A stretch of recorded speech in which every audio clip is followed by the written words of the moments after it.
ನಮಸ್ಕಾರ. ನುಡಿ ಬೆಳಕು.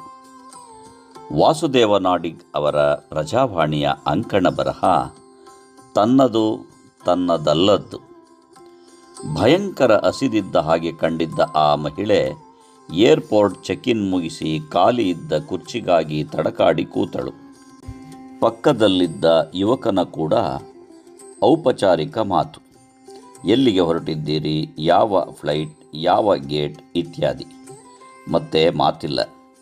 ಮಹಿಳೆ ತನ್ನ ಕೈಚೀಲದಲ್ಲಿದ್ದ ಕುಕೀಸ್ ತಿನ್ನಲು ಯೋಚಿಸಿದಳು. ಪುಸ್ತಕ ಓದುತ್ತಾ ಪಕ್ಕದ ಕುರ್ಚಿಯ ಮೇಲಿದ್ದ ತೆರೆದ ಕುಕೀಸ್ ಕವರಿಗೆ ಕೈ ಹಾಕಿ ತಿನ್ನಲು ಆರಂಭಿಸಿದಳು.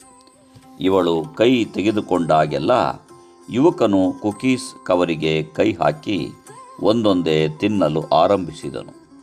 1, 2, 3.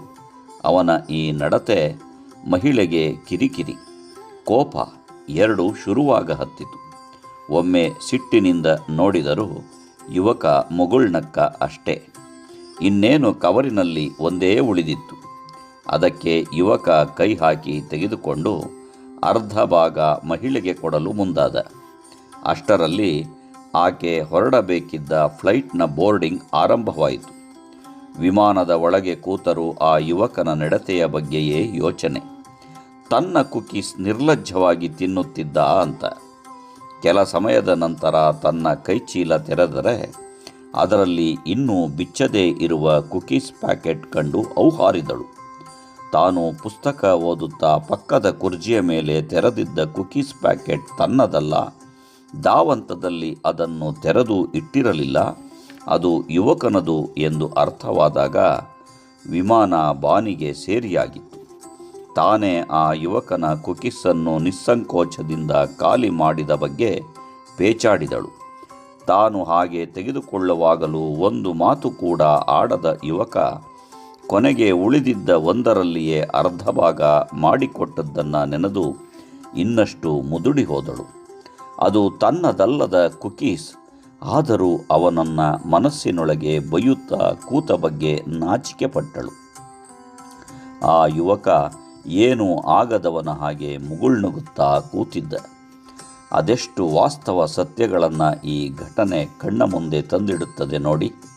ಅದಾವುದೋ ಧಾವಂತ ಮತ್ತು ಸ್ವಪೀಡನೆಗೆ ಒಳಗಾಗಿ ಬೇರೆಯವರ ಮೇಲೆ ತಪ್ಪು ಹೊರಿಸಿ ಕೆಂಡ ಕಾರುವ ಜನರನ್ನು ಈ ಕತೆ ತರಾಟೆಗೆ ತೆಗೆದುಕೊಳ್ಳುತ್ತದೆ.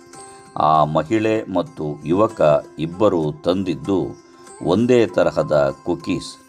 ಆದರೂ ಅದು ಕಲಿಸಿದ ಪಾಠವೇ ಬೇರೆ. ಬದುಕು ಇಷ್ಟೇ. ನಮ್ಮದೇ ಆದ ಪೂರ್ವಗ್ರಹದ ಮೂಲಕ ಅನ್ಯರ ನಿಂದೆಗೆ ಮುಂದಾಗುತ್ತೇವೆ. ಸಂಯಮವಿರದೆ ಕೆಡುಕಿಗೆ ಮಾದರಿಯಾಗಿ ಬಿಡುತ್ತೇವೆ.